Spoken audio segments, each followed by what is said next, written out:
안내문 못 봤어요? 택배기사는 엘리베이터 타면 안 되는 거 몰라요? 고급 정장을 입은 남자가 배송기사에게 차갑게 말했습니다. 하지만 그는 몰랐습니다. 그 택배기사가 누구인지. 인생사연집을 찾아와 주셔서 감사합니다. 사연 시작 전 무료로 할 수 있는 구독과 좋아요 부탁드립니다. 사연 시작하겠습니다. 봄비가 조용히 내리는 이른 아침이었습니다. 윤태성은 넓은 회장실 창가에 서서 아래로 펼쳐진 물류센터를 내려다보았습니다. 수백 대의 배송 차량들이 분주하게 움직이고 있었습니다. 저 차량 하나하나마다 한 사람의 인생이 실려 있다는 생각이 들었습니다. 30년 전 태성 자신도 저 차량 중 하나를 몰며 하루하루를 살아냈던 기억이 선명하게 떠올랐습니다. 최 이사가 두툼한 서류철을 들고 회장실로 들어왔습니다.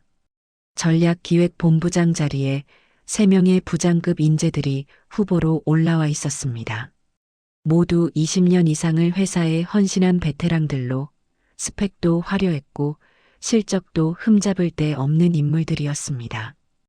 태성은 서류를 넘기며 꼼꼼히 살펴보았습니다.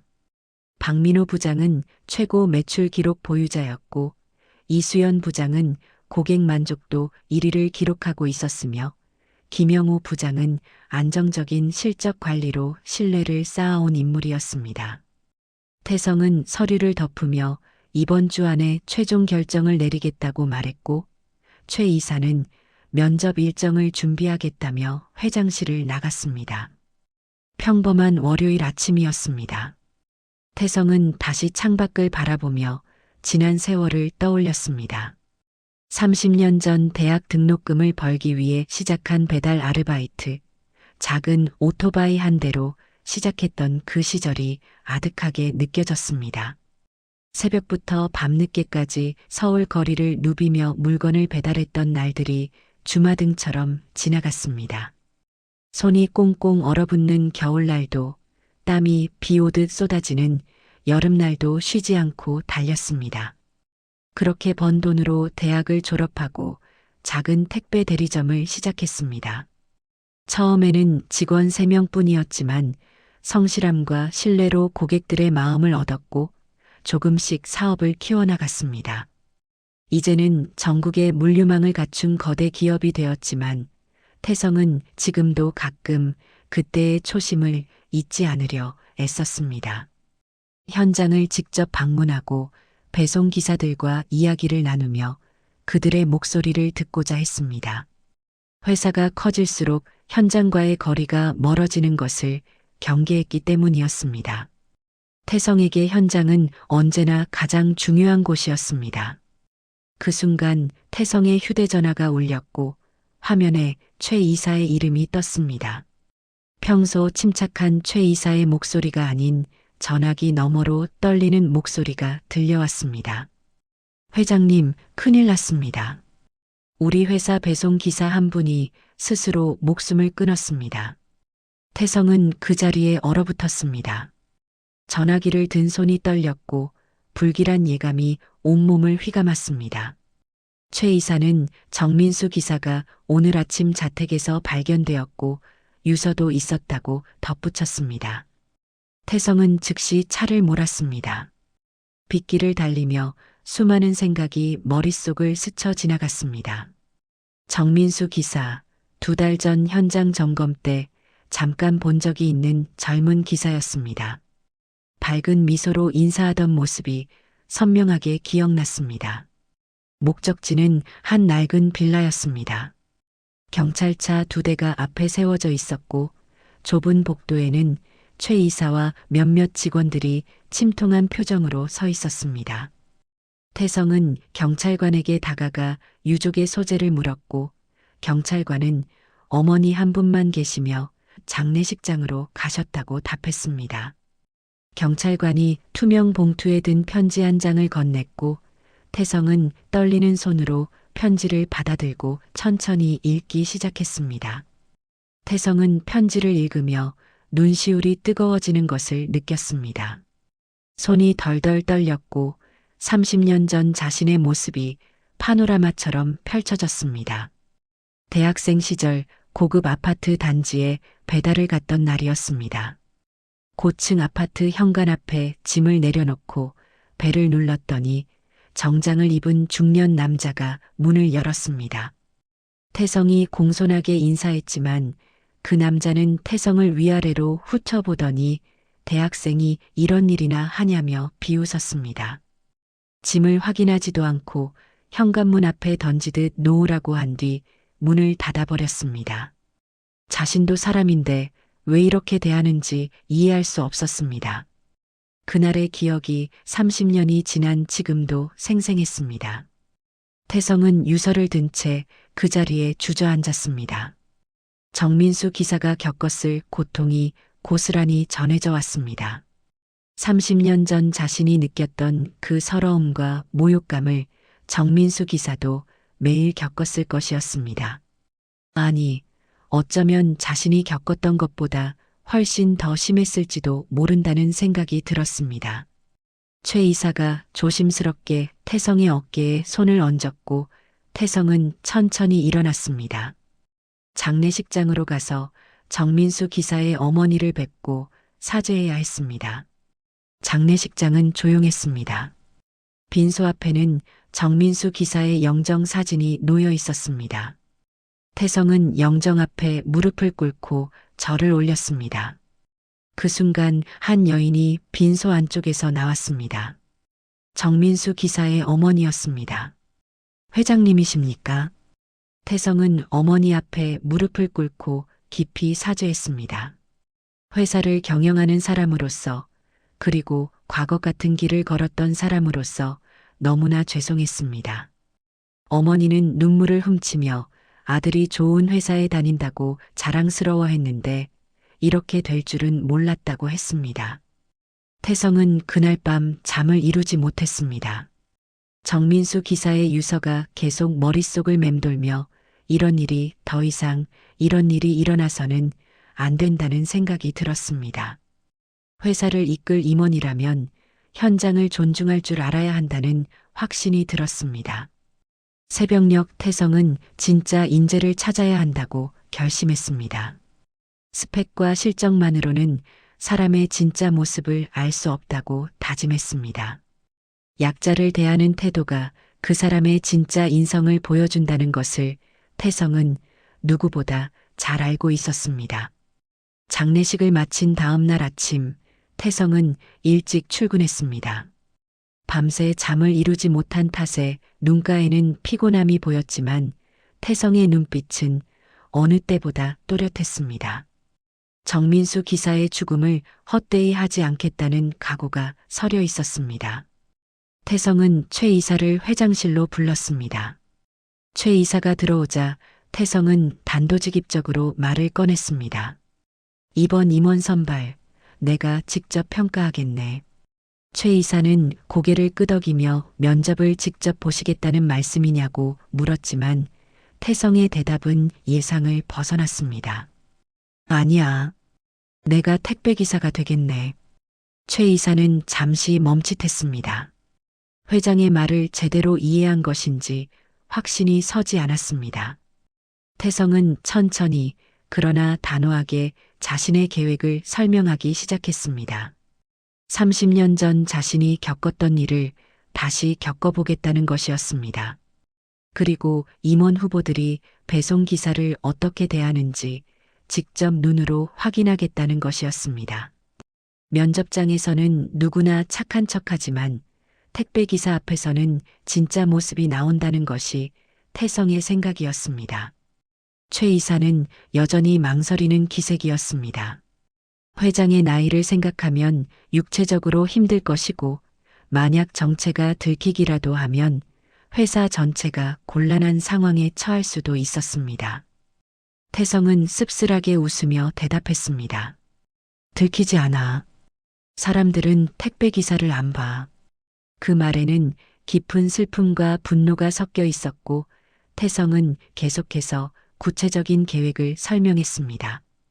최 이사는 회장의 결심이 얼마나 단단한지 알 수 있었기 때문에 더 이상 반대하지 않았습니다. 대신 최 이사는 만약의 사태에 대비해 철저한 준비를 하겠다고 다짐했습니다. 태성은 그날 오후 오랜 친구를 찾아갔습니다. 김 사장은 태성과 함께 30년 전 배달 아르바이트를 했던 동료였고 지금은 작은 택배 대리점을 운영하고 있었습니다. 퇴직한 배송기사 출신답게 현장 사정을 누구보다 잘 아는 사람이었습니다. 작은 대리점 사무실에서 김 사장은 태성의 이야기를 듣고 깊은 한숨을 내쉬었습니다. 요즘 배송기사들 정말 힘들어. 갑질이 일상이야. 어제도 우리 기사 한 명이 배송이 10분 늦었다고 고객한테 뺨을 맞고 왔어. 김 사장은 계속해서 현장의 실상을 들려주었는데 배송기사들이 겪는 갑질은 상상을 초월했습니다. 욕설은 기본이었고 물리적 폭력을 당하는 경우도 있었으며 심지어 무릎을 꿇고 사죄하라는 요구를 받기도 했습니다. 김 사장은 태성을 똑바로 보며 진지하게 말했습니다. 태성아, 내가 회장인 걸 들키면 안 돼. 말투, 행동, 모든 게 완전히 배송기사가 되어야 해. 그날부터 태성은 김 사장의 대리점에서 며칠간 실습을 시작했습니다. 30년 만에 다시 배송 현장으로 돌아온 것이었습니다. 짐을 싣는 법부터 다시 배워야 했습니다.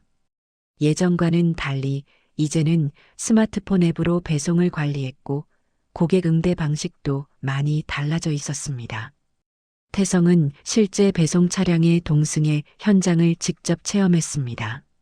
김 사장 대리점 소속 기사들과 함께 아파트 단지를 돌며 짐을 나르고 계단을 오르내렸습니다. 불과 이틀 만에 온몸이 쑤셨고 허리와 무릎이 욱신거렸습니다. 30년 전에는 아무렇지도 않았던 일이 이제는 버거웠습니다. 하지만 더 힘든 것은 육체적 고통이 아니라 고객들의 태도였습니다. 어떤 이는 인사를 받아도 쳐다보지도 않았고 어떤 이는 짐을 거칠게 낚아채듯 받아갔으며 어떤 이는 배송기사를 하대하는 말투로 대했습니다. 사흘째 되는 날 한 고객이 배송이 늦었다며 태성에게 고함을 질렀습니다.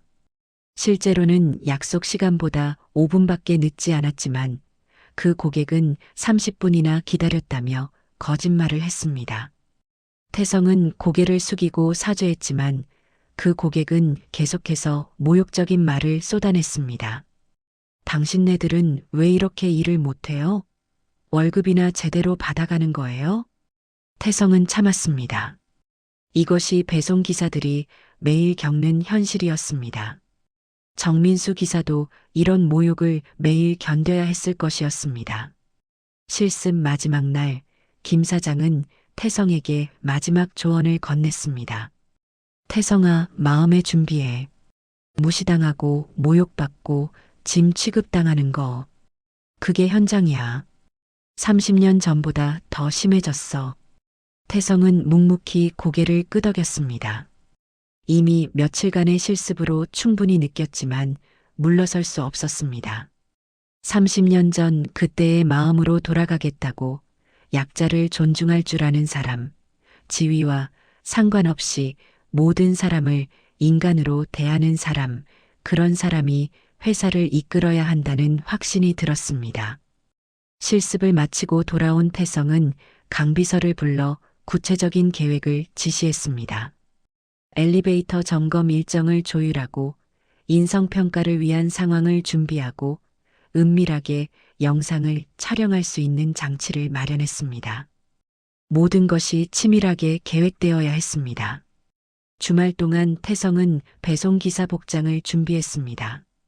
파란색 유니폼, 낡은 운동화, 모자까지 평범한 배송기사의 모습이었습니다. 월요일이 다가왔고 태성은 각오를 다졌습니다. 이제 일주일간 자신은 회장이 아니라 평범한 택배기사였습니다. 무시당하고 모욕받을 각오를 해야 했지만 그 과정에서 진짜 인재를 찾아낼 수 있을 것이었습니다. 태성은 젊은 기사의 영정 사진을 떠올렸고 환하게 웃던 그 젊은 얼굴이 눈에 선했습니다. 태성은 마음속으로 다짐했습니다. 더 이상 이런 비극이 일어나지 않도록 만들겠다고, 회사부터 바꾸겠다고. 주말이 지나고 새로운 한 주가 시작되었습니다. 태성은 이른 아침부터 회사에 나와 강비서와 함께 작전의 세부 사항을 점검했습니다. 모든 것이 자연스러워 보여야 했고 어떤 의심도 사서는 안 되었습니다. 강비서는 건물 관리실과 협의하여 엘리베이터 한 대를 점검 중으로 만들 수 있도록 조율했습니다.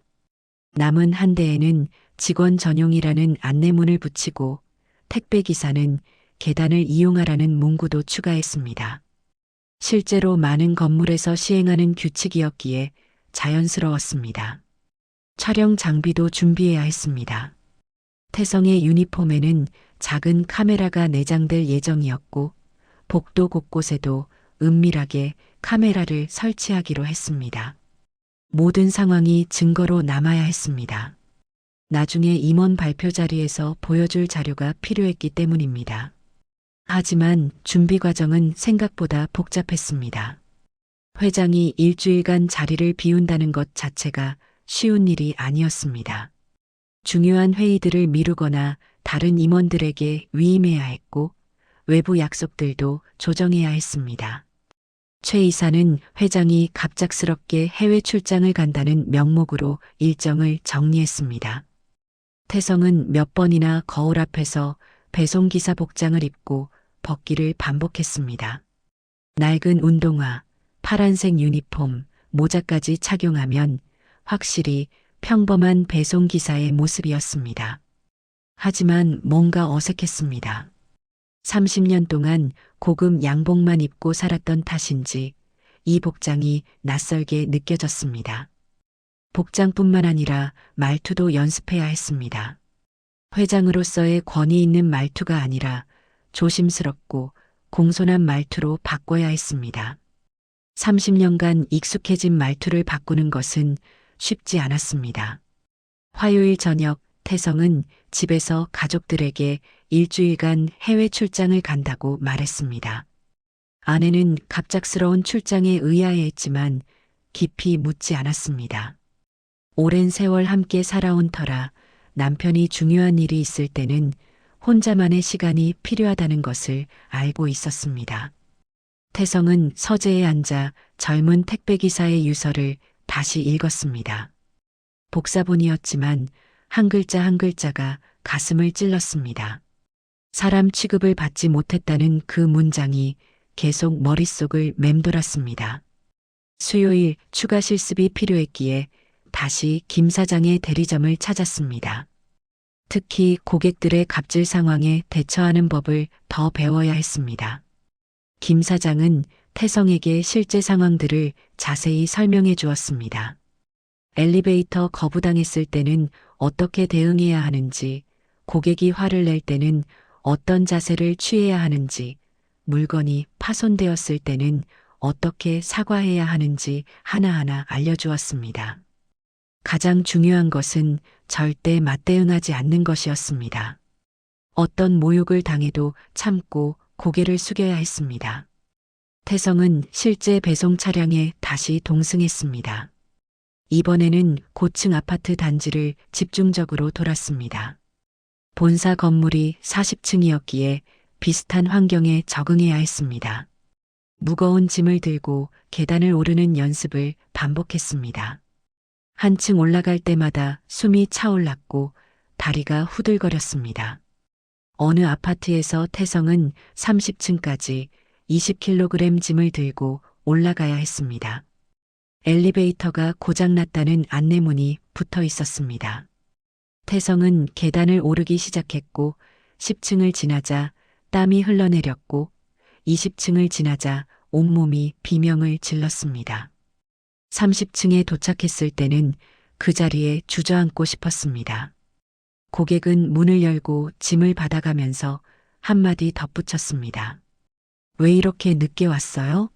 1시간이나 기다렸잖아요. 태성은 숨을 헐떡이며 사과했습니다.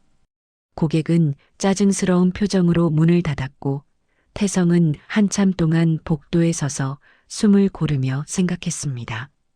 이것이 배송기사들의 일상이라는 것을 다시 한번 깨달았습니다. 목요일 태성은 최 이사를 다시 불러 최종 점검을 했습니다. 3명의 임원 후보들은 아직 아무것도 모르고 있었습니다. 그들은 여전히 면접 준비를 하고 있었고 다음 주 금요일 최종 발표를 기다리고 있었습니다. 특히 박민호는 자신의 승진이 거의 확실하다고 여기며 이미 축하 모임 날짜를 잡아놓은 상태였습니다. 최 이사는 여전히 걱정스러운 표정이었습니다. 혹시라도 회장이 다치기라도 하면 어쩌나, 정체가 들키면 어쩌나 하는 우려가 가득했지만 태성의 결심은 확고했습니다. 최 이사는 더 이상 말리지 않고 최선을 다해 뒷받침하기로 했습니다. 금요일 밤 태성은 혼자 회장실에 남았습니다. 창밖으로 도시의 야경이 펼쳐져 있었습니다. 수많은 불빛들 사이로 배송 차량들이 여전히 움직이고 있었습니다. 밤늦은 시간에도 배송 기사들은 쉬지 않고 일하고 있었습니다. 태성은 자신에게 물었습니다. 정말 이 일을 해낼 수 있을까? 30년 전에는 젊었고 패기가 있었지만 지금은 환갑을 바라보는 나이였습니다. 육체적으로도 정신적으로도 힘든 일이 될 것이었습니다. 하지만 태성은 고개를 저었습니다. 젊은 택배 기사의 죽음을 헛되이 할 수 없었고 수많은 배송 기사들이 지금도 겪고 있는 고통을 외면할 수 없었습니다. 이번 일을 통해 회사를 바꿔야 했고 진짜 인재를 찾아내야 했습니다. 토요일 이른 아침 태성은 김 사장의 대리점에서 마지막 실전 연습을 시작했습니다. 김 사장은 태성을 자신의 사무실로 불러앉혔습니다. 작은 사무실 벽면에는 수많은 배송 기사들의 사진이 붙어 있었습니다. 그 중에는 30년 전 젊은 시절의 태성과 김 사장의 사진도 있었습니다. 두 사람은 낡은 오토바이 앞에서 환하게 웃고 있었습니다. 김 사장이 커피를 건네며 천천히 입을 열었습니다. 태성아, 마지막으로 한 가지만 더 얘기해 줄게. 가장 힘든 건 육체적 고통이 아니야. 태성은 고개를 끄덕이며 김 사장의 말을 경청했습니다. 김 사장은 30년 넘게 현장에서 일하며 겪은 수많은 이야기들을 들려주었습니다. 어떤 고객은 배송기사를 하인처럼 대했고 어떤 고객은 사소한 실수도 용납하지 않았으며 어떤 고객은 무릎을 꿇고 사죄하라고 요구했습니다. 가장 가슴 아픈 이야기는 젊은 기사 한 명이 겪은 일이었습니다. 그 기사는 고객의 요구대로 아파트 베란다까지 짐을 옮겨줬는데 나중에 고객이 물건이 파손되었다며 보상을 요구했습니다. 실제로는 파손된 것이 없었지만 고객은 거짓말을 했고 그 기사는 한 달치 월급을 보상금으로 물어줘야 했습니다. 김 사장은 계속해서 현실을 들려주었습니다. 폭염에도 폭설에도 쉴 수 없는 현실, 화장실도 마음대로 갈 수 없는 현실, 점심 한 끼 제대로 먹지 못하는 현실을 생생하게 설명했습니다. 태성은 자신이 만든 회사의 기사들이 이런 고통을 겪고 있다는 사실이 부끄러웠습니다. 김 사장이 마지막으로 당부했습니다. 절대 화내면 안 돼. 어떤 모욕을 들어도 참아야 해. 그게 배송기사의 생존법이야. 이미 며칠간의 실습으로 충분히 느꼈지만 실제 상황은 더 가혹할 것이라는 것을 알고 있었습니다. 오전 내내 태성은 실제 배송 업무에 동행했습니다. 이번에는 오피스 빌딩을 집중적으로 돌았습니다. 다음 주에 태성이 담당할 본사 건물과 비슷한 환경으로 고층 빌딩마다 규칙이 달랐습니다. 어떤 곳은 화물용 엘리베이터를 사용하라고 했고 어떤 곳은 특정 시간에만 배송을 받았으며 어떤 곳은 아예 1층 로비에 두고 가라고 했습니다. 한 빌딩에서 태성은 직접 30층까지 짐을 나르는 경험을 했습니다. 엘리베이터에 택배 금지 표시가 붙어 있었습니다. 태성은 15kg 상자를 들고 계단을 오르기 시작했습니다. 고객은 문을 열고 짐을 받으면서 냉정하게 한마디 던졌습니다. 다음부턴 좀 빨리 와요. 한참 기다렸잖아요. 태성은 사과했지만 고객은 이미 문을 닫은 뒤였습니다. 태성은 복도에 잠시 서서 생각했습니다. 자신의 사과를 들어주지도 않는 고객, 계단을 올라온 고생은 안중에도 없는 태도, 이것이 배송기사들이 매일 마주하는 현실이었습니다. 점심시간이 되었습니다. 김 사장은 태성을 배송기사들이 자주 찾는 식당으로 데려갔습니다. 좁은 식당 안에는 여러 명의 기사들이 급하게 식사를 하고 있었습니다. 여유롭게 식사할 시간이 없었기 때문에 대부분 10분 안에 식사를 마치고 나갔습니다. 한 젊은 기사가 김 사장에게 다가와 인사했습니다. 얼굴에 피로가 가득했고 손등에는 상처 자국이 있었습니다. 김 사장이 물었더니 며칠 전 고객이 짐을 받으면서 문을 세게 닫는 바람에 손이 끼었다고 했습니다. 그러면서도 그 기사는 웃으며 괜찮다고 했습니다. 이 정도는 아무것도 아니라는 듯이 말했습니다. 태성은 가슴이 먹먹해졌습니다.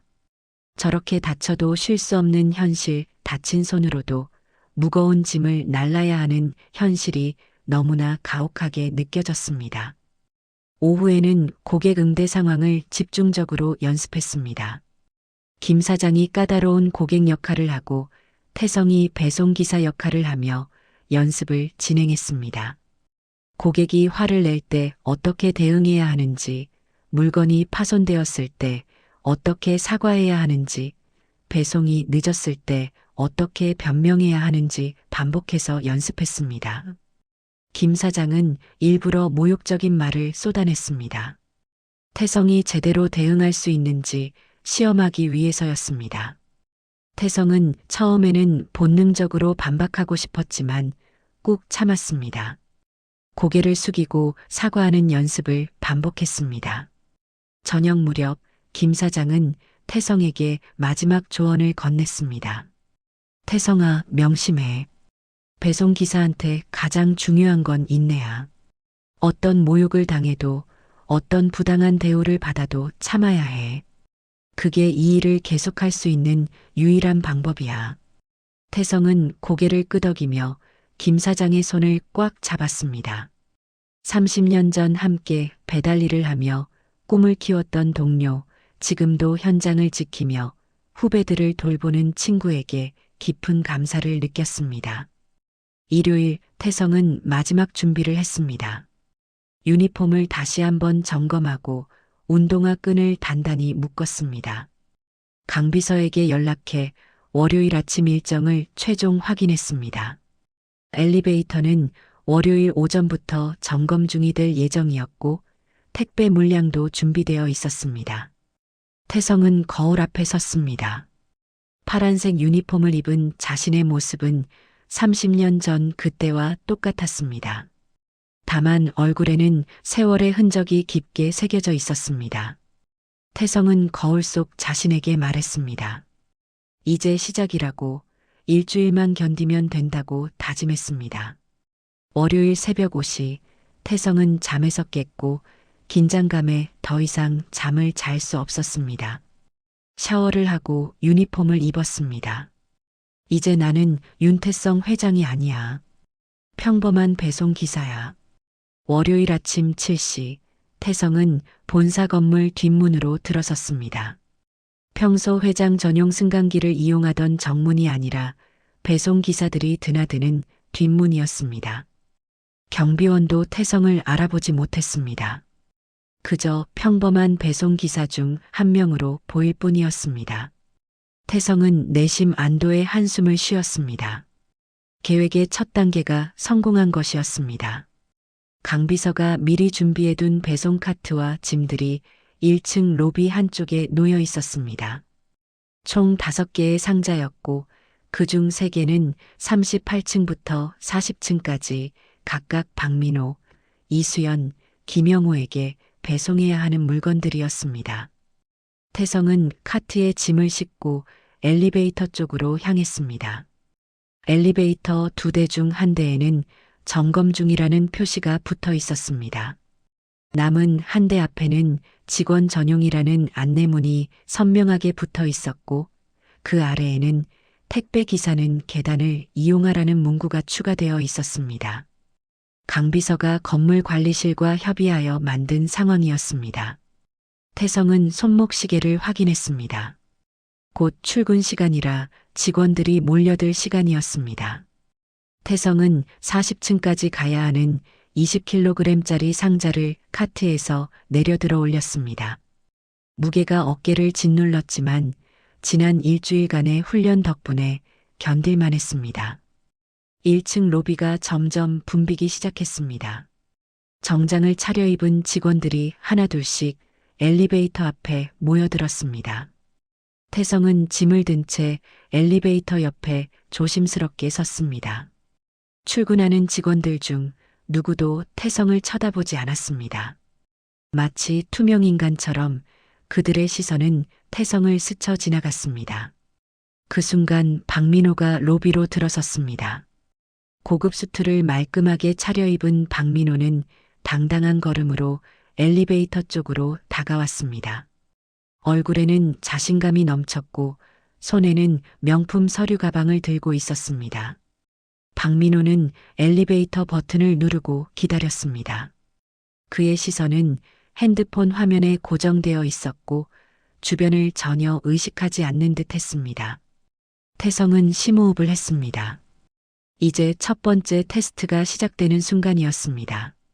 태성은 무거운 짐을 든 채 박민호에게 조심스럽게 다가가 말을 건넸습니다. 죄송한데요. 저도 40층 가는데 같이 좀 태워주시면 안 될까요? 박민호가 고개를 들었고 처음으로 태성을 쳐다보는 순간이었습니다. 하지만 그의 눈빛에는 사람을 보는 시선이 아니라 방해물을 보는 듯한 차가움이 담겨 있었습니다. 박민호는 엘리베이터 옆 안내문을 손가락으로 가리켰습니다. 안내문 못 봤어요? 태성이 무거운 짐을 들어 보이며 대답했습니다. 네, 그런데 이 짐이 너무 무거워서요. 20kg가 넘어서 40층까지 계단으로는. 박민호의 얼굴에 짜증스러운 표정이 스쳐 지나갔습니다. 그는 태성을 위아래로 훑어보더니 냉소적으로 말했습니다. 그게 당신 일 아닙니까? 태성은 참고 다시 말했습니다. 하지만 40층까지 계단으로는 너무. 박민호는 손을 휘저으며 태성의 말을 끊었습니다. 시끄럽게 왜 이래요? 규칙이면 지키든가. 그 순간 박민호는 태성의 배송 카트를 발로 밀쳐버렸습니다. 카트가 흔들리며 위에 올려놓았던 다른 상자들이 바닥으로 굴러떨어졌습니다. 쿵 하는 소리와 함께 상자 하나가 바닥에 부딪혔고 모서리가 찌그러졌습니다. 길 막지 말고 비키세요. 박민호는 아무렇지도 않다는 듯 엘리베이터에 올라탔습니다. 문이 닫히기 직전 태성과 눈이 마주쳤지만 박민호의 표정에는 어떤 미안함도 없었습니다. 오히려 성가신 방해물을 치운 듯한 만족스러운 표정이었습니다. 태성은 그 자리에 얼어붙은 채 서 있었습니다. 30년 전 자신이 당했던 바로 그 모욕이었습니다. 아니, 어쩌면 그때보다 더 심했습니다. 단순한 말로 무시하는 것을 넘어 물리적으로 짐을 차버린 것이었습니다. 태성은 무릎을 굽혀 바닥에 떨어진 상자들을 주워 담았습니다. 손이 떨렸고 가슴속에서는 분노가 끓어올랐지만 참아야 했습니다. 이것이 배송 기사들이 매일 겪는 현실이고 이것을 직접 경험해야 진짜 인성을 평가할 수 있었습니다. 로비에 있던 다른 직원들도 이 광경을 봤지만 아무도 나서지 않았습니다. 어떤 이는 못 본 척 고개를 돌렸고 어떤 이는 그저 핸드폰만 들여다보며 자신의 엘리베이터를 기다렸습니다. 태성은 무거운 짐을 다시 들어 올리고 계단 쪽으로 향했습니다. 발걸음을 내디딜 때마다 무릎이 욱신거렸지만 멈출 수 없었습니다. 계단 입구에서 태성은 위를 올려다보자 끝없이 이어진 계단이 보였습니다. 마침내 40층에 도착했을 때 태성은 복도 벽에 기대어 한참을 숨을 골라야 했습니다. 온몸이 땀으로 흠뻑 젖었고 심장이 터질 듯 뛰었습니다. 환갑을 바라보는 나이에 이런 일을 하는 것이 얼마나 힘든지 온몸으로 느꼈습니다. 태성은 몇 분간 숨을 고른 뒤 박민호가 있는 사무실에 도착했습니다. 박민호는 서류를 보다가 귀찮다는 듯 태성을 보자 박민호는 비아냥거리는 투로 말했습니다. 올라왔네요? 힘들었죠? 태성은 꾹 참고 공손하게 대답했습니다. 배송 왔습니다. 여기 사인 부탁드립니다. 박민호는 짐을 확인하지도 않고 대충 사인을 했습니다. 그리고는 아무 말 없이 문을 닫아버렸습니다. 감사하다는 말도 수고했다는 말도 없었습니다. 태성은 닫힌 문을 한참 바라보다가 천천히 돌아섰습니다. 복도를 걸으며 태성은 박민호의 진짜 모습을 확인했다고 생각했습니다. 능력은 뛰어날지 모르지만 약자를 대하는 태도는 최악이었습니다. 저런 사람이 임원이 되면 회사 전체에 독이 될 것이라는 확신이 들었습니다. 태성이 복도를 걷고 있을 때 뒤에서 누군가 다급하게 달려오는 발소리가 들렸습니다. 잠깐만요. 아저씨. 태성이 뒤를 돌아보니 이수연이 숨을 헐떡이며 다가오고 있었습니다. 이수연은 태성 앞에 서서 물병을 건넸습니다. 아까 1층에서 봤어요. 정말 고생 많으셨어요. 이거라도 드세요. 태성은 예상치 못한 친절에 잠시 당황했습니다. 물병을 받으며 고맙다고 인사하자 이수연은 걱정스러운 표정으로 태성을 살폈습니다. 많이 힘드셨죠? 40층까지 계단으로 오르시느라 좀 쉬다 가세요. 태성은 괜찮다고 대답했지만 이수연은 복도 한쪽에 있는 의자를 가리키며 잠시라도 앉아서 숨을 고르라고 권했습니다. 태성은 이수연의 배려에 깊은 감동을 받았습니다. 같은 건물에서 일하는 두 부장이 보여준 태도는 극명하게 달랐습니다. 이수연이 조심스럽게 물었습니다. 아저씨, 혹시 다치신 데는 없으세요? 아까 짐이 넘어지는 걸 봤는데. 태성은 괜찮다고 손을 저었습니다. 이수연은 미안한 표정을 지으며 회사 규칙이 너무 가혹하다고 말했습니다. 배송 기사들도 엘리베이터를 사용할 수 있어야 한다고 계단으로 올라가는 것은 너무 위험하다고 걱정했습니다. 제가 관리팀에 얘기해 볼게요. 이런 규칙은 바뀌어야 해요. 태성은 고개를 저으며 괜찮다고 했지만 이수연의 진심 어린 걱정이 가슴을 따뜻하게 했습니다. 이것이 진짜 리더의 모습이라는 생각이 들었습니다. 지위가 높다고 해서 약자를 무시하는 것이 아니라 오히려 더 배려하고 보호하려는 마음을 가진 사람이었습니다. 이수연에게 배송할 물건도 있었습니다. 태성은 카트에서 상자를 꺼내 건넸습니다.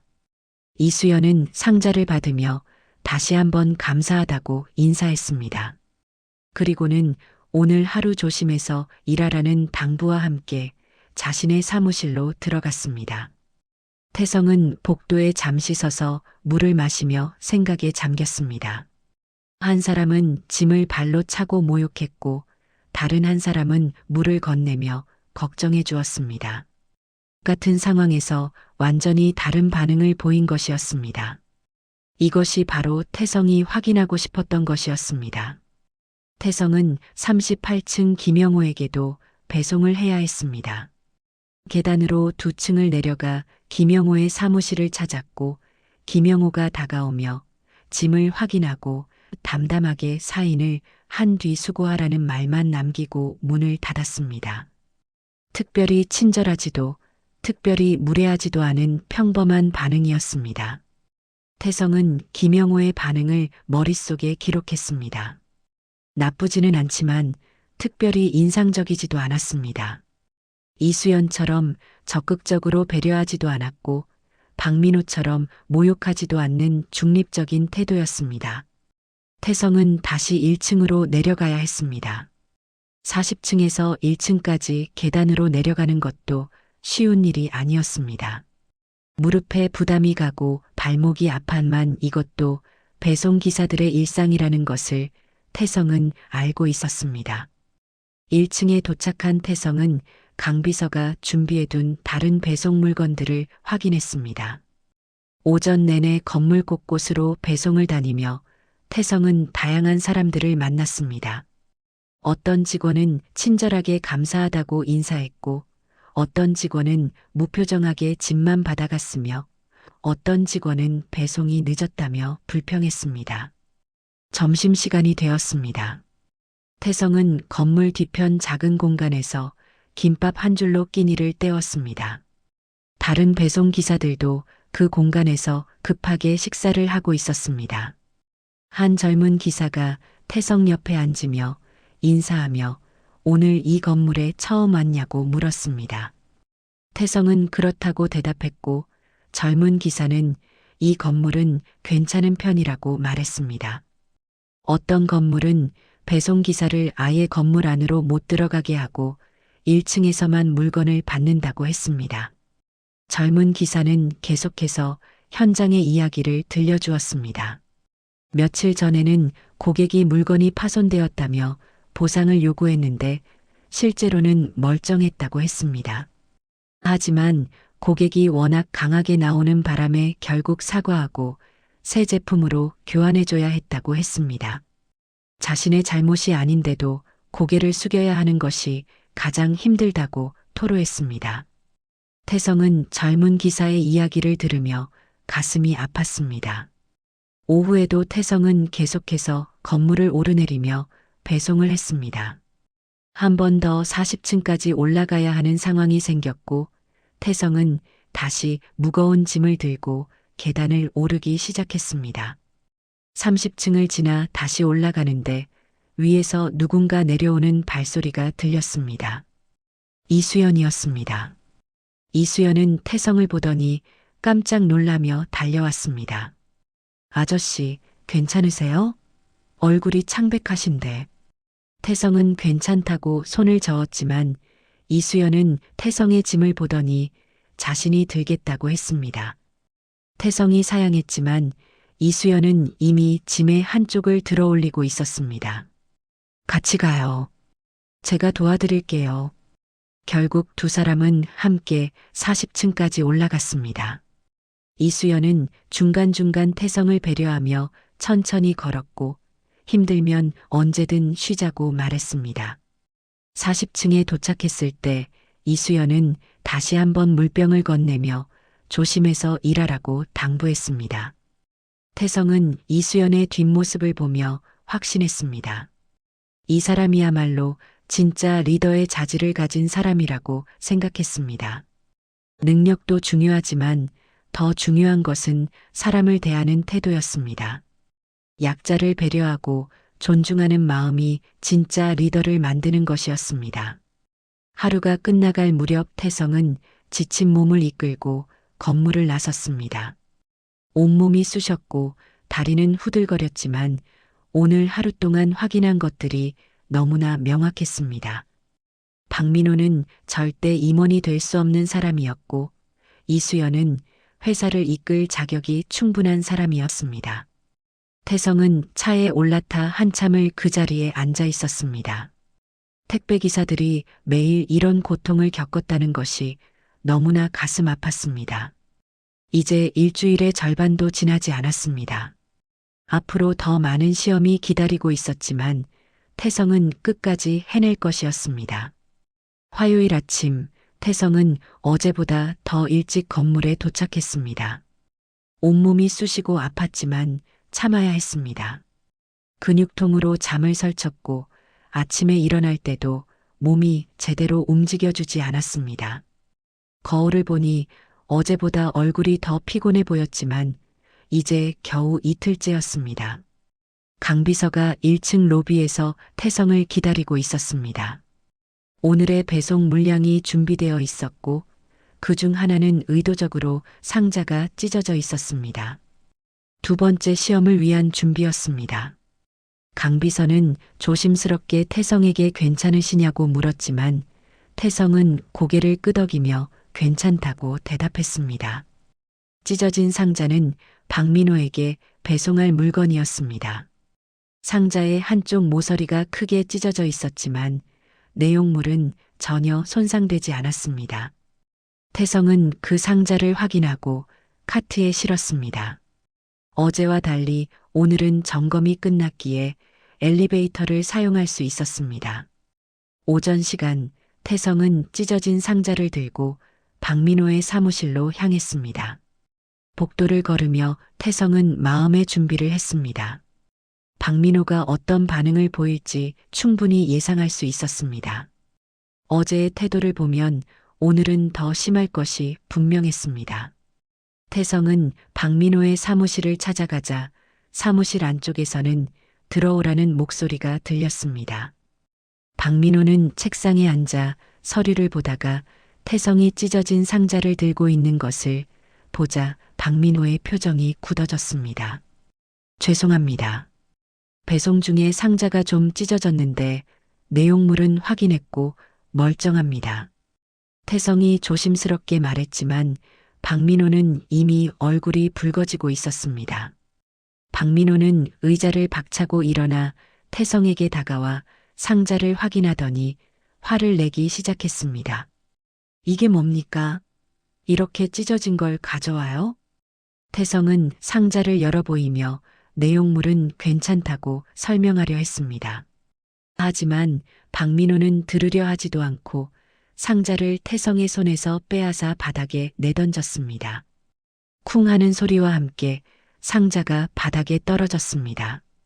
확인은 무슨, 당신 이름이 뭡니까? 박민호의 목소리가 점점 커졌습니다. 태성은 사과하며 새 제품으로 교환해드리겠다고 했지만 박민호는 계속해서 화를 냈습니다. 그리고는 손가락으로 태성의 가슴을 세게 찔렀습니다. 마치 물건을 찌르듯이 거침없이 찔러댔습니다. 당신네 택배회사에 정식으로 클레임 넣을 테니 각오하세요. 태성은 고개를 숙이고 계속 사과했지만 박민호의 분노는 식을 줄 몰랐습니다. 지금 당장 나가세요. 꼴도 보기 싫으니까. 박민호가 태성을 향해 소리쳤고 태성은 바닥에 떨어진 상자를 주워들고 사무실을 나왔습니다. 태성은 그 자리에 서서 가슴을 쓸어내렸습니다. 손가락으로 찔린 가슴 부위가 얼얼했습니다. 이것이 배송 기사들이 겪는 현실이었습니다. 자신의 잘못이 아닌데도 무조건 사과해야 하고 고객의 분노를 고스란히 받아내야 했습니다. 심지어 물리적 접촉까지 감수해야 했습니다. 태성은 박민호라는 사람이 얼마나 위험한 인물인지 다시 한번 확인했습니다. 태성은 복도를 걸으며 마음을 가라앉혔습니다. 아직 끝난 것이 아니었고 같은 상황에서 다른 사람들은 어떻게 반응하는지 확인해야 했습니다. 강비서가 준비해둔 똑같이 찢어진 상자가 하나 더 있었습니다. 이수연에게 배송할 차례였습니다. 태성은 이수연이 있는 사무실을 찾아갔습니다. 사무실에 도착하자 이수연이 밝은 표정으로 태성에게 다가왔습니다. 어제 태성을 도와줬던 그 따뜻한 미소가 여전했습니다. 태성이 찢어진 상자를 내밀며 사과했습니다. 이수연은 상자를 받아들고 찢어진 부분을 살펴보더니 상자를 열어 멀쩡한 내용물을 확인했습니다. 이수연은 고개를 끄덕이며 괜찮다고 말했습니다. 아, 상자만 찢어졌네요. 괜찮아요. 내용물만 멀쩡하면 되죠. 고생 많으세요. 그게 전부였습니다. 화를 내지도 않았고 위협하지도 않았으며 사과를 강요하지도 않았습니다. 오히려 배송기사의 수고를 이해해주는 말을 건넸습니다. 태성은 이수연에게 감사하다고 인사하고 사무실을 나왔습니다. 복도에 서서 태성은 방금 전 두 사람의 반응을 비교했습니다. 똑같은 상황, 똑같이 찢어진 상자였지만 반응은 완전히 달랐습니다. 한 사람은 폭언과 위협을 쏟아냈고 다른 한 사람은 이해와 배려를 보여주었습니다. 이것이 바로 인성의 차이였습니다. 오후에는 김영호에게도 같은 시험을 했습니다. 김영호는 찢어진 상자를 보고 잠시 인상을 찌푸렸지만 큰 문제를 삼지 않았습니다. 내용물을 확인하고 다음부터는 조심해달라는 말만 남겼습니다. 역시나 중립적인 반응이었습니다.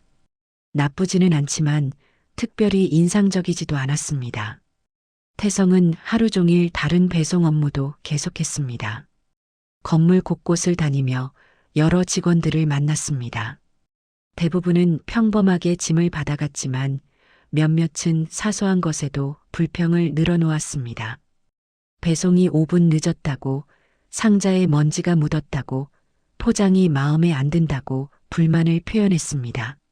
점심시간에 태성은 어제 만났던 젊은 기사와 다시 마주쳤습니다. 젊은 기사는 오늘도 급하게 김밥으로 끼니를 때우고 있었습니다. 태성에게 어제 고객 항해 건이 어떻게 됐냐고 물었습니다. 태성은 사과하고 새 제품으로 교환해줬다고 대답했습니다. 젊은 기사는 한숨을 쉬며 자신도 비슷한 일을 많이 겪는다고 말했습니다. 어떤 고객들은 사소한 것에도 트집을 잡아 보상을 요구한다고 했습니다. 실제로 문제가 없어도 문제가 있다고 우기면 배송기사가 손해를 감수할 수밖에 없다고 했습니다. 회사는 고객의 편을 들기 때문이라고 씁쓸하게 덧붙였습니다. 태성은 젊은 기사의 이야기를 들으며 가슴이 답답해졌습니다. 회사를 경영하는 사람으로서 현장의 목소리를 제대로 듣지 못했다는 자책감이 들었습니다. 고객 만족도만 중요하게 여기고 배송기사들의 인권은 등한시했던 것이 아닌가 하는 반성이 밀려왔습니다. 오후 늦게 태성은 다시 박민호의 사무실 앞을 지나가게 되었습니다. 박민호가 전화통화를 하는 소리가 문 밖까지 들렸습니다. 누군가에게 아침에 있었던 일을 얘기하고 있었습니다. 택배 기사가 찢어진 상자를 가져왔다며 본사에 강력하게 항의할 것이라고 말하고 있었습니다. 태성은 복도를 지나며 생각했습니다. 박민호는 여전히 화가 풀리지 않은 것이었습니다. 오전에 있었던 일을 저녁 때까지 끌고 가며 분풀이를 하고 있었습니다. 저런 사람이 임원이 되면 얼마나 많은 직원들이 고통받을지 뻔했습니다. 하루를 마치고 태성은 지친 몸을 이끌고 건물을 나섰습니다. 오늘은 어제보다 더 힘든 하루였습니다. 신체적 피로뿐만 아니라 정신적 스트레스도 컸습니다. 박민호에게 가슴을 찔리고 폭언을 들었던 순간이 자꾸만 떠올랐습니다. 차에 올라탄 태성은 한참을 그 자리에 앉아 있었습니다. 정민수 기사가 유서에 썼던 문장이 다시 떠올랐습니다. 사람 취급을 받지 못했다는 그 말이 이제는 더욱 절절하게 다가왔습니다. 태성 자신이 직접 겪어보니 그 고통이 얼마나 깊었을지 조금이나마 이해할 수 있었습니다. 수요일 아침, 오늘이 마지막 테스트였습니다. 오늘만 넘기면 임원 후보들에 대한 평가가 끝나는 것이었습니다. 태성은 유니폼을 입으며 마음을 다잡았습니다. 오늘의 시험은 가장 민감한 상황인 늦은 배송이었습니다. 고객들은 배송 시간에 대해 특히 예민하게 반응했고 조금만 늦어도 큰 불만을 표출했습니다. 태성은 박민호에게 의도적으로 30분 늦게 배송하기로 계획했습니다. 약속된 배송 시간이 있었지만 태성은 박민호의 사무실로 가지 않았습니다. 1층 로비에서 시간을 보내며 일부러 지체했습니다. 시계를 보며 시간을 확인했습니다. 배송 약속 시간의 30분이 지나서야 태성은 박민호의 사무실로 향했습니다. 엘리베이터를 타고 40층으로 올라가는 동안 태성은 긴장했습니다. 박민호가 어떤 반응을 보일지 충분히 예상할 수 있었습니다. 지난 이틀간 보여준 태도를 생각하면 오늘은 더욱 격렬하게 화를 낼 것이 분명했습니다. 40층에 도착해 박민호가 있는 사무실에 도착하자 안에서 거친 목소리가 들렸습니다. 지금이 몇 시예요? 태성이 문을 열자 박민호가 환한 얼굴로 의자에서 벌떡 일어났습니다. 책상 위에는 시계가 놓여 있었고 박민호는 그것을 손가락으로 가리켰습니다. 왜 이렇게 늦었어요? 약속 시간보다 30분이나 늦었잖아요. 이거 급하게 필요한 거였는데. 태성은 고개를 숙이며 사과했습니다. 교통체증 때문에 늦었다고 설명하려 했지만 박민호는 들으려 하지 않았습니다. 박민호는 태성에게 다가와 어깨를 세게 밀쳤습니다. 예상치 못한 물리적 공격에 태성은 비틀거렸습니다. 변명하지 마세요. 시간 약속도 못 지켜요? 박민호의 목소리가 복도까지 울려 퍼졌습니다. 태성은 다시 사과하며 정말 죄송하다고 말했지만 박민호는 계속해서 소리를 질렀습니다. 당신 같은 사람들 때문에 일이 망쳐진다고 책임질 거냐고 따졌습니다. 태성이 다시는 이런 일이 없을 것이라고 말하려는 순간 박민호는 또다시 태성을 밀쳤습니다. 이번에는 더 강하게 밀었고 태성은 균형을 잃고 뒤로 넘어져 사무실 바닥에 주저앉게 되었습니다. 엉덩이를 세게 부딪혀 통증이 밀려왔습니다. 일어나서 당장 가져가세요. 이제 이 물건은 필요 없어요. 박민호는 태성이 가져온 짐을 받지도 않고 본인의 자리로 돌아갔습니다. 태성은 바닥에 주저앉은 채 한참을 그대로 있었습니다. 엉덩이가 쓰라렸고 손바닥도 바닥에 짚으며 까진 듯 했지만 신체적 고통보다 더 큰 것은 모욕감이었습니다. 30년 전 그날도 이랬습니다. 고객에게 무시당하고 모욕받았던 그날, 태성은 아파트 계단에 주저앉아 울었습니다. 지금도 똑같은 상황이었습니다. 태성은 천천히 일어나 무릎을 털고 엉덩이를 쓸어내리고 바닥에 떨어진 짐을 다시 들어 올렸습니다. 복도를 걸으며 태성은 생각했습니다. 박민호는 선을 넘었다는 것이었습니다. 단순히 말로 무시하는 것을 넘어 물리적 폭력을 행사했습니다. 저런 사람은 절대 임원이 되어서는 안 된다는 확신이 들었습니다. 그 순간 복도 끝에서 이수연이 나와 태성을 보더니 깜짝 놀라며 달려왔습니다. 태성의 모습이 평소와 달랐기 때문입니다. 옷이 흐트러져 있었고 표정도 좋지 않았습니다. 아저씨, 무슨 일 있으세요? 괜찮으세요? 태성은 괜찮다고 손을 저었지만 이수연은 걱정스러운 눈빛으로 태성을 살폈습니다. 어디 다친 데는 없냐고, 혹시 누가 뭐라고 했냐고 물었습니다. 태성은 아무 일 없다고 대답했지만 이수연은 쉽게 믿지 않았습니다. 이수연은 태성을 자신의 사무실로 데려갔습니다. 의자에 앉게 하고 물을 건네고는 혹시 박민호와 무슨 일이 있었냐고 조심스럽게 물었습니다.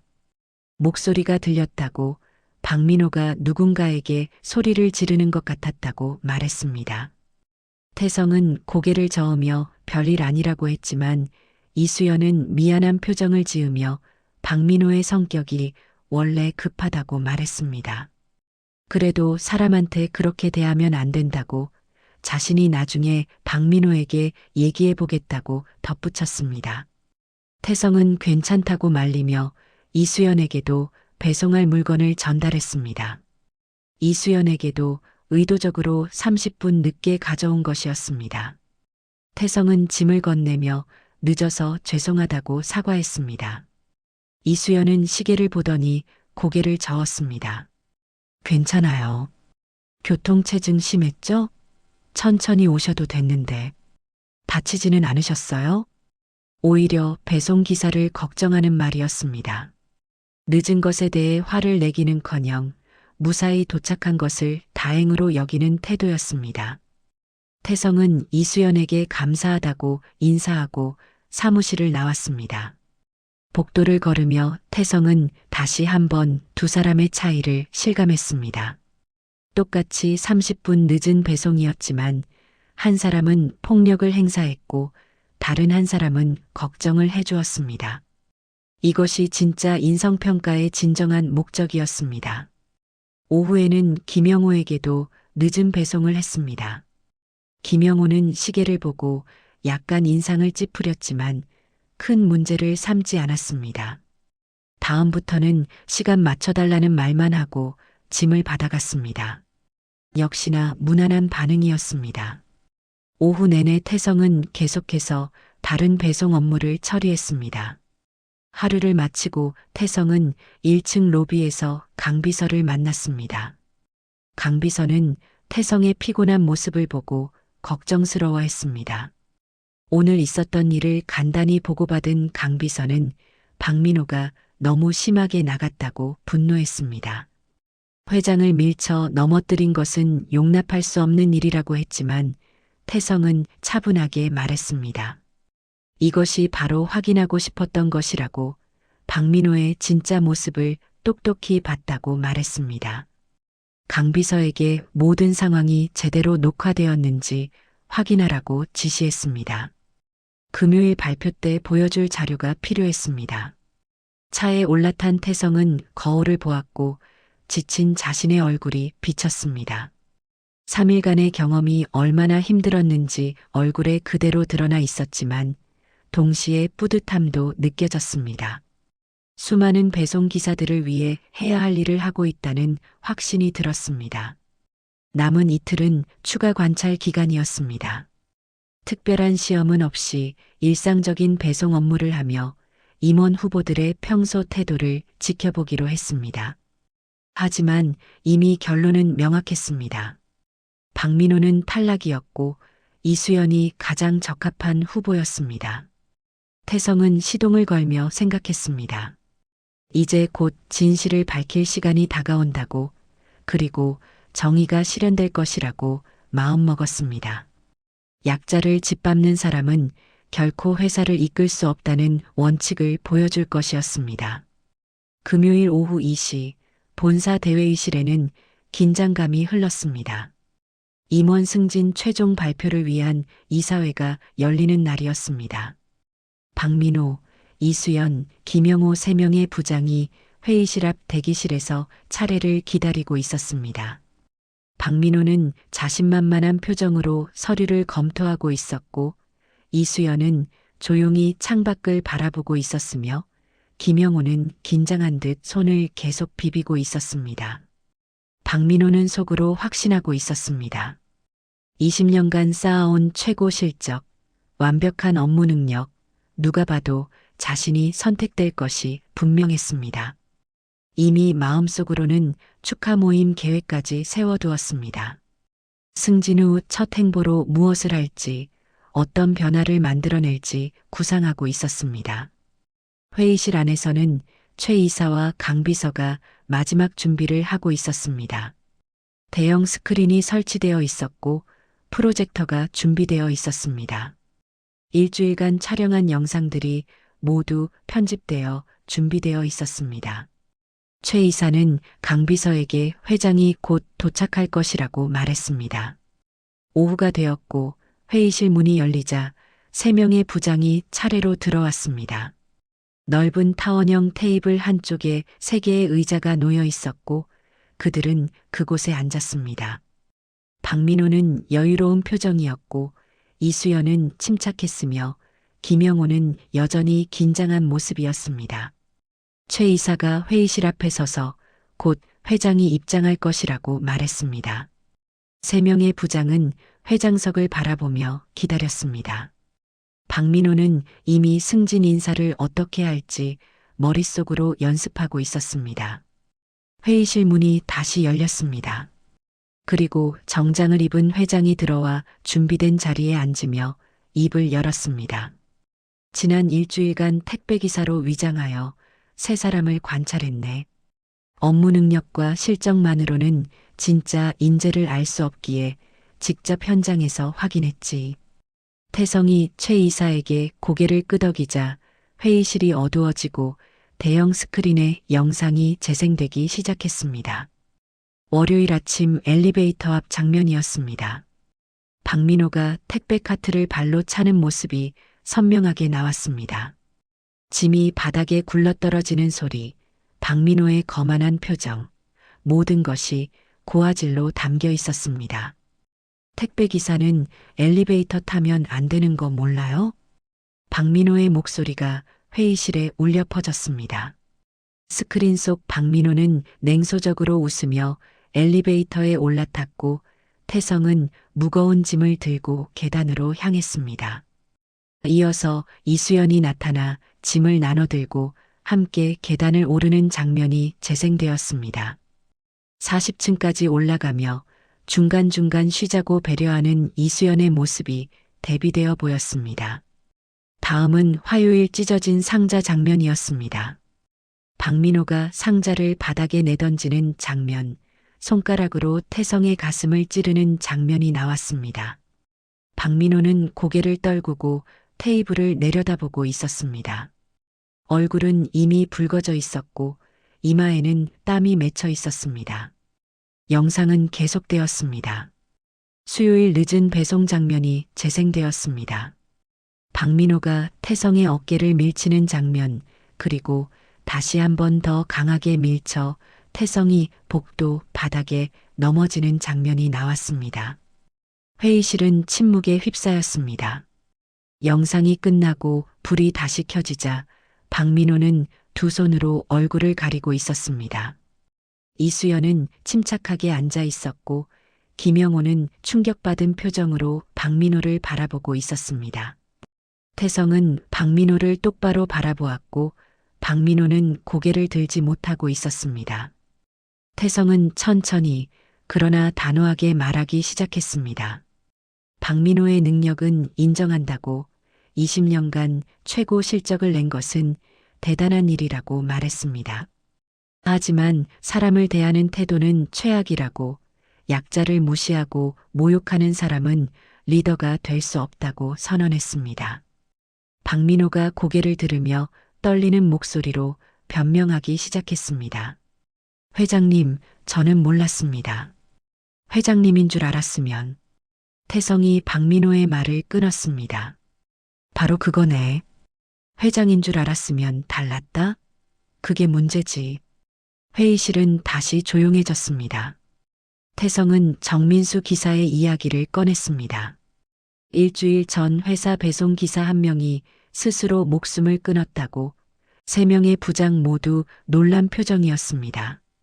그들은 그런 일이 있었다는 것조차 몰랐습니다. 박민호는 고개를 완전히 숙이고 있었습니다. 자신이 한 행동의 무게를 이제야 깨닫고 있었습니다. 태성은 이수연을 바라보았고 이수연은 침착하게 태성의 시선을 받아냈습니다. 이수연 부장, 자네는 일관되게 배려와 존중을 보여주었네. 태성은 이수연이 보여준 모습들을 하나하나 짚어주었습니다.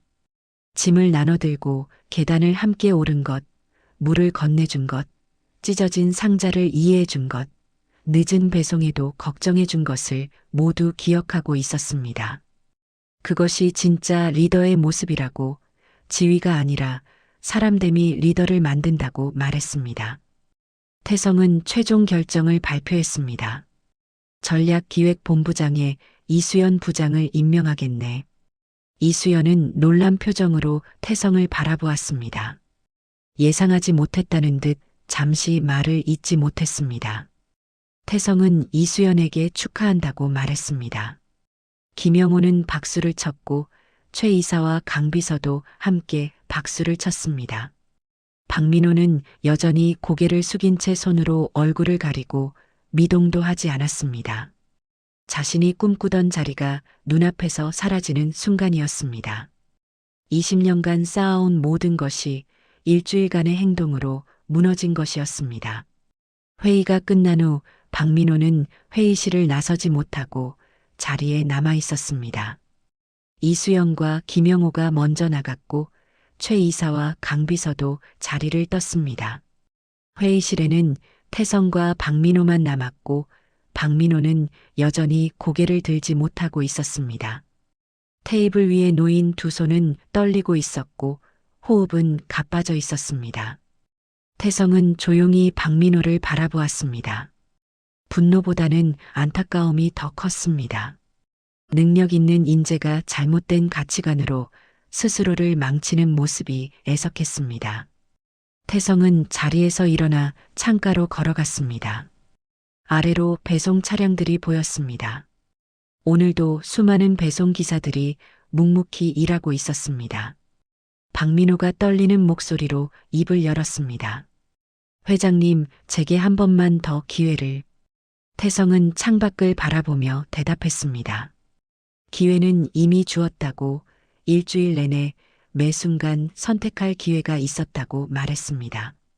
박민호는 그때마다 약자를 무시하고 모욕하는 쪽을 선택했다고, 그것이 박민호의 진짜 모습이라고 덧붙였습니다. 태성은 천천히 박민호를 돌아보자 박민호의 얼굴은 눈물로 얼룩져 있었습니다. 처음으로 자신의 잘못을 깨닫는 듯 했습니다. 태성은 한참을 생각하다가 입을 열었습니다.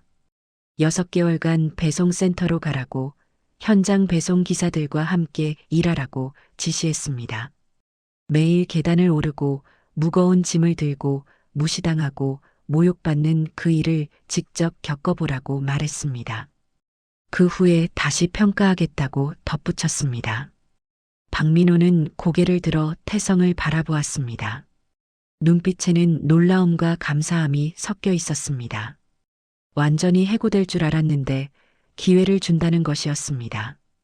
박민호는 떨리는 목소리로 감사하다고, 꼭 달라진 모습을 보여드리겠다고 말했습니다. 태성은 단호하게 말했습니다. 이것이 마지막 기회네. 6개월 후에도 변하지 않는다면 회사를 떠나야 할 걸세. 박민호는 고개를 깊이 숙이며 알겠다고 대답한 뒤 천천히 회의실을 나갔습니다. 태성은 다시 창가로 걸어가 아래를 내려다보며 정민수 기사를 떠올렸습니다. 환하게 웃던 젊은 얼굴이 눈에 선했습니다. 태성은 조용히 다짐했습니다. 이제 시작이라고, 회사 전체를 바꿔나가겠다고 마음먹었습니다. 다음 날 토요일, 태성은 정민수 기사의 어머니를 찾아갔습니다. 작은 빌라의 좁은 방에서 어머니는 아들의 사진을 바라보고 있었습니다. 태성이 들어오자 어머니는 힘없이 일어났습니다. 태성은 어머니 앞에 무릎을 꿇고 지난 일주일간의 이야기를 들려주었습니다. 택배기사로 위장해서 현장을 경험했다는 것, 아들이 겪었을 고통을 조금이나마 이해하게 되었다는 것, 그리고 회사를 바꾸기 시작했다는 것을 모두 말했습니다. 어머니는 눈물을 흘리며 태성의 손을 잡았습니다. 고맙습니다. 아들이 하늘에서 봤으면 좋겠어요. 태성은 어머니에게 약속했습니다. 정민수 기사의 이름으로 배송기사 처우 개선 기금을 만들겠습니다. 복지 또한 확충하겠습니다. 어머니는 계속 눈물을 흘리며 고개를 끄덕였습니다. 월요일부터 이수연 본부장의 첫 업무가 시작되었습니다. 태성은 이수연을 회장실로 불러 첫 과제를 주었습니다. 배송기사 복지 개선을 최우선 과제로 삼으라고 지시했습니다. 이수연은 즉시 복지 개선 사항을 구성했습니다. 첫 번째로 추진한 것은 휴게 공간 확충이었습니다. 각 배송센터마다 제대로 된 휴게실을 만들고 샤워 시설과 식사 공간을 갖추기로 했습니다. 두 번째는 처우 개선이었습니다. 급여 체계를 재검토하고 복지 혜택을 확대하기로 했습니다. 세 번째는 고객 갑질 대응 매뉴얼 제작이었습니다. 배송기사들이 부당한 대우를 받았을 때 회사가 적극적으로 보호하는 시스템을 만들었습니다. 본사 건물의 규칙도 바뀌었습니다.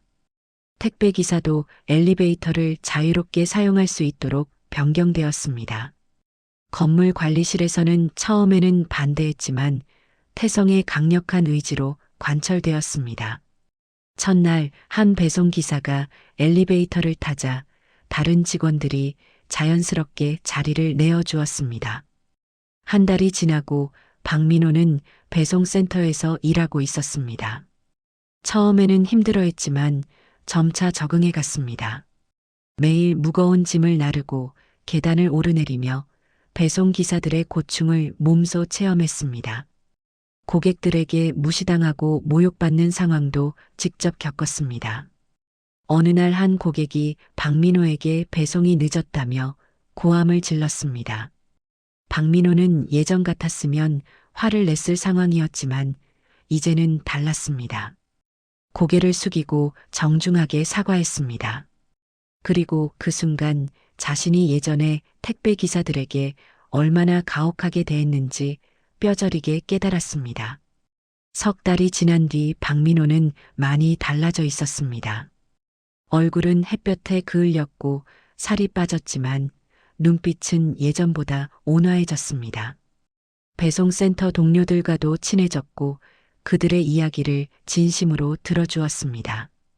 어느 날 젊은 기사 한 명이 고객에게 억울한 일을 당했을 때 박민호가 나서서 본사에 항의했습니다. 약자를 보호하는 것이 얼마나 중요한지 배운 것이었습니다. 6달이 지나고 박민호는 다시 태성 앞에 섰습니다. 처음 회의실에서 만났을 때와는 완전히 다른 모습이었습니다. 겸손함이 몸에 배어 있었고 말투도 부드러워졌습니다. 박민호는 태성에게 감사하다고 말했습니다. 회장님, 제가 얼마나 잘못 살았는지 이제야 알겠습니다. 태성은 고개를 끄덕이며 박민호에게 다시 기회를 주기로 했지만 임원은 아니었습니다. 배송센터 관리 부서로 배치했습니다. 현장을 아는 사람이 현장을 관리해야 한다는 이유였습니다. 박민호는 감사하다며 고개를 숙였습니다. 이제는 배송기사들의 목소리를 대변하는 사람이 되겠다고 다짐했습니다. 태성은 박민호의 어깨를 가볍게 두드렸습니다. 사람은 변할 수 있네. 중요한 것은 깨닫고 실천하는 것이지. 한편 이수연 본부장의 개혁은 계속되었습니다. 배송기사들의 만족도가 눈에 띄게 올라갔고 퇴사율도 낮아졌으며 고객들의 평가도 좋아졌습니다. 배송기사들이 행복해지니 서비스 품질도 자연스럽게 향상된 것이었습니다. 회사 전체의 분위기 또한 달라졌습니다. 본사 직원들도 배송기사들을 대하는 태도가 변했습니다. 엘리베이터에서 만나면 자연스럽게 인사를 나누었고 무거운 짐을 들고 있으면 문을 열어주었습니다. 작은 변화들이 모여 큰 변화를 만들어냈습니다. 태성은 가끔 다시 배송기사 복장을 입고 현장으로 나갔습니다. 이번에는 위장이 아니라 진짜 봉사였습니다. 배송기사들과 함께 짐을 나르고 그들의 이야기를 들었습니다. 현장의 목소리를 직접 듣는 것이 가장 중요하다고 생각했습니다. 어느 날 한 젊은 기사가 태성에게 물었습니다. 회장님, 왜 이렇게까지 하십니까? 태성은 잠시 생각하다가 대답했습니다. 회사는 숫자와 실적만으로 이루어지는 것이 아니네. 사람과 사람 사이의 존중으로 만들어지는 것이지. 1년이 흘렀습니다.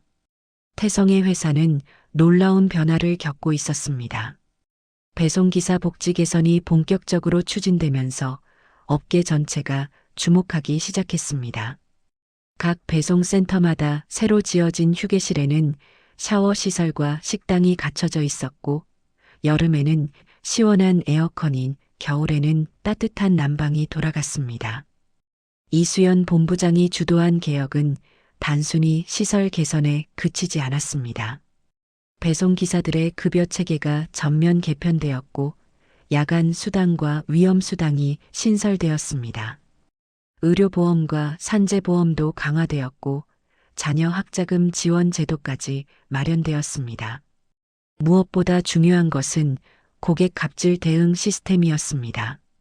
고객이 배송기사에게 부당한 대우를 할 경우 회사가 적극적으로 나서서 배송기사를 보호했습니다. 욕설이나 폭력이 있을 경우 해당 고객에게는 배송 서비스를 중단하는 강경책도 시행되었습니다. 처음에는 고객 이탈을 우려하는 목소리도 있었지만 오히려 정당한 고객들의 지지를 받으며 회사 이미지가 크게 향상되었습니다. 배송센터 관리부서로 발령받은 박민호는 예전과는 완전히 다른 사람이 되어 있었습니다. 매일 아침 일찍 출근해 배송기사들과 함께 차를 점검하고 안전교육을 직접 진행했습니다. 점심시간에는 배송센터 식당에서 기사들과 함께 식사하며 그들의 고충을 들었습니다. 어느 날 한 베테랑 기사가 고객으로부터 심한 모욕을 당하는 일이 있었습니다. 배송이 10분 늦었다는 이유로 고객은 욕설을 퍼붓고 심지어 침까지 뱉었습니다. 기사는 충격을 받고 센터로 돌아왔고 박민호는 즉시 그 기사를 위로했습니다. 괜찮습니다. 제가 처리하겠습니다. 박민호는 직접 그 고객에게 전화를 걸었습니다. 과거에 박민호였다면 고객의 편을 들었겠지만 이제는 달랐습니다. 정중하지만 단호하게 말했습니다. 우리 기사에게 그런 행동을 한 것은 용납할 수 없다고, 앞으로 이 지역 배송은 다른 회사를 이용해달라고 통보했습니다. 고객은 항의했지만 박민호는 물러서지 않았습니다. 회사 방침이라고, 배송 기사들도 존중받을 권리가 있다고 분명히 밝혔습니다. 전화를 끊고 난 박민호는 그 기사에게 다가가 어깨를 다독였습니다. 택배기사는 눈시울을 붉히며 고맙다고 말했습니다. 본사 건물의 풍경도 완전히 달라졌습니다. 배송기사들이 엘리베이터를 자유롭게 사용하는 것이 이제는 자연스러운 일상이 되었습니다. 직원들은 배송기사를 만나면 먼저 인사했고 무거운 짐을 들고 있으면 자연스럽게 도와주었습니다. 어느 날 이수연 본부장은 40층 복도에서 배송기사 한 명을 만났습니다. 젊은 여성 기사였는데 큰 상자를 들고 힘들어하고 있었습니다. 이수연은 자신의 사무실로 가는 길이었지만 멈춰 섰습니다. 제가 도와드릴게요. 두 사람은 함께 짐을 옮겼습니다. 배송을 마친 여성 기사는 감사하다며 깊이 인사하자 이수연은 괜찮다며 웃었습니다. 그리고는 혹시 불편한 점은 없는지, 회사에 건의할 사항은 없는지 물었습니다. 여성 기사는 처음에는 망설이다가 조심스럽게 말했습니다. 요즘은 정말 일하기 좋습니다. 예전에는 상상도 못할 환경이에요. 이수연은 그 말을 듣고 뿌듯함을 느꼈습니다. 1년간의 노력이 헛되지 않았다는 증거였습니다. 사무실로 돌아온 이수연은 창밖을 바라보며 생각했습니다. 아직 갈 길이 멀지만 분명히 변화하고 있다고. 배송기사들 사이에서도 회사에 대한 인식이 크게 바뀌었습니다. 예전에는 단순히 돈을 벌기 위한 힘든 일자리였다면 이제는 자부심을 가질 수 있는 직업이 되어가고 있었습니다. 어느 배송센터에서는 기사들끼리 자발적으로 스터디 모임을 만들었습니다. 안전 운전 기술을 공유하고 고객 응대 노하우를 나누며 서로의 어려움을 함께 해결해 나갔습니다. 박민호는 이런 모임을 적극 지원했습니다. 회의실을 제공하고 간식도 준비해 주었습니다. 한 택배기사가 박민호에게 말했습니다. 부장님, 1년 전에 회장님이 직접 배송기사를 하셨다는 얘기 들었습니다. 그 일이 없었으면 이런 변화도 없었겠죠. 박민호는 고개를 끄덕였습니다. 그리고 자신도 6개월간 현장에서 일하며 많은 것을 배웠다고 말했습니다. 예전에 자신이 얼마나 오만했는지, 얼마나 무지했는지 깨달았다고 고백했습니다. 기사들은 박민호의 진심을 느꼈고 그를 진정으로 존경하기 시작했습니다. 태성은 여전히 가끔 배송 현장을 방문했습니다. 정장이 아니라 편한 복장으로 배송센터를 돌아다니며 기사들과 대화를 나눴습니다. 어떤 불편한 점이 있는지, 더 개선해야 할 부분은 무엇인지 직접 들었습니다. 기사들은 처음에는 회장 앞에서 조심스러워했지만 태성의 진심을 알고는 편하게 이야기를 나눴습니다. 한 중년 기사가 태성에게 말했습니다. 회장님, 제 아들이 고등학생인데 요즘 장래 희망이 배송기사래요. 예전 같았으면 말렸을 텐데 이제는 응원해주고 싶습니다. 태성은 그 말을 듣고 가슴이 뭉클해졌습니다. 배송기사가 비하받는 직업이 아니라 존경받는 직업이 되어가고 있다는 증거였습니다. 이것이 바로 태성이 꿈꾸던 변화였습니다. 가을이 깊어가던 어느 날 업계 최대 행사인 물류산업 박람회가 열렸습니다. 태성의 회사는 배송기사 복지 개선 사례를 발표했고 큰 주목을 받았습니다. 다른 물류회사들도 벤치마킹을 요청했고 정부에서도 모범 사례로 선정해 표창했습니다. 시상식에서 태성은 단상에 올랐지만 혼자가 아니었습니다. 이수연 본부장, 박민호 부장, 그리고 현장을 대표하는 배송기사 3명이 함께 단상에 올랐습니다. 태성은 마이크를 잡고 말했습니다. 이 상은 제 것이 아닙니다.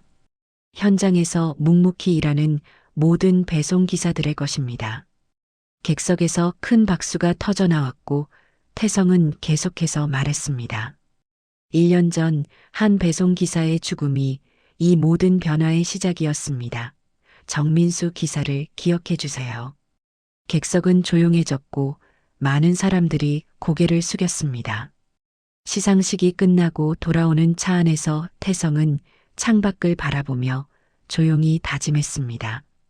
이 변화를 계속 이어가겠다고, 모든 배송기사들이 존중받는 세상을 만들겠다고 마음먹었습니다.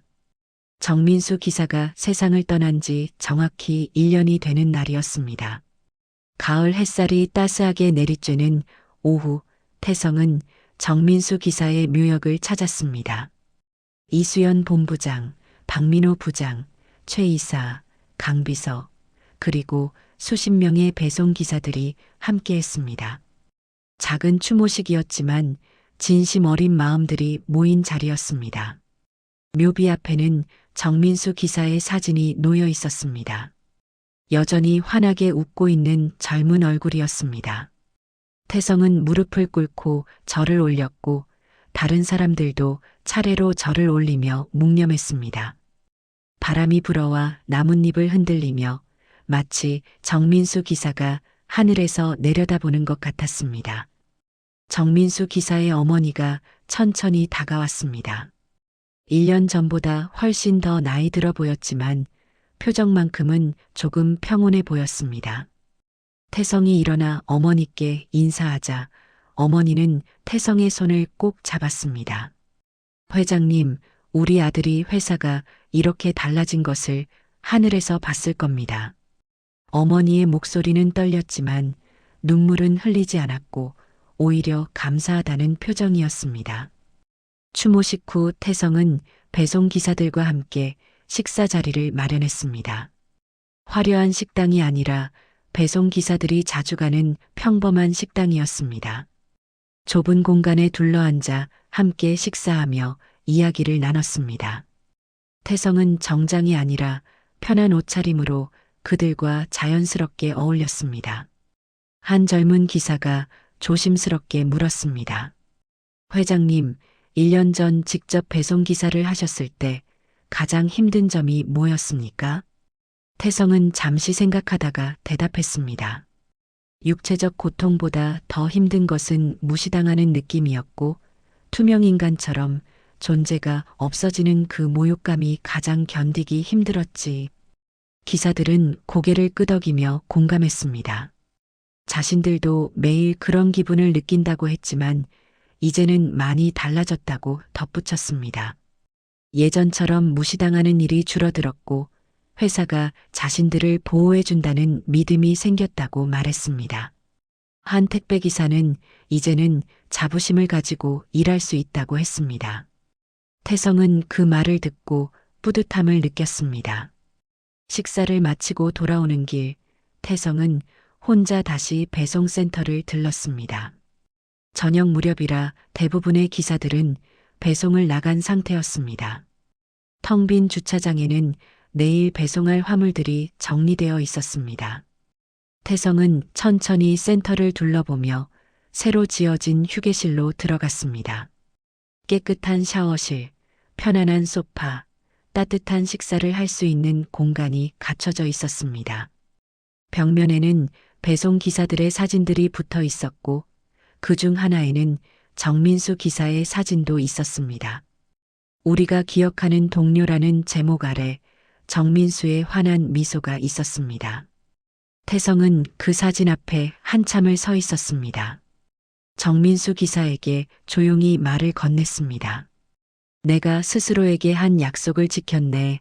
회사를 바꿨고 이제 배송 기사들이 존중받는 환경이 되었네. 마치 정민수 기사가 대답하는 것처럼 바람이 창문을 스쳐 지나갔습니다. 다음 날 토요일 태성은 다시 배송 기사 복장을 입었습니다. 파란색 유니폼을 입고 센터에 도착하자 기사들이 반갑게 맞아주었습니다. 태성은 젊은 기사 한 명과 함께 배송 차량에 올랐습니다. 조수석에 앉아 짐을 확인하고 경로를 체크했습니다. 1년 전 테스트를 할 때와는 완전히 다른 마음가짐이었습니다. 이제는 진심으로 이 일의 가치를 이해하고 존중하게 되었습니다.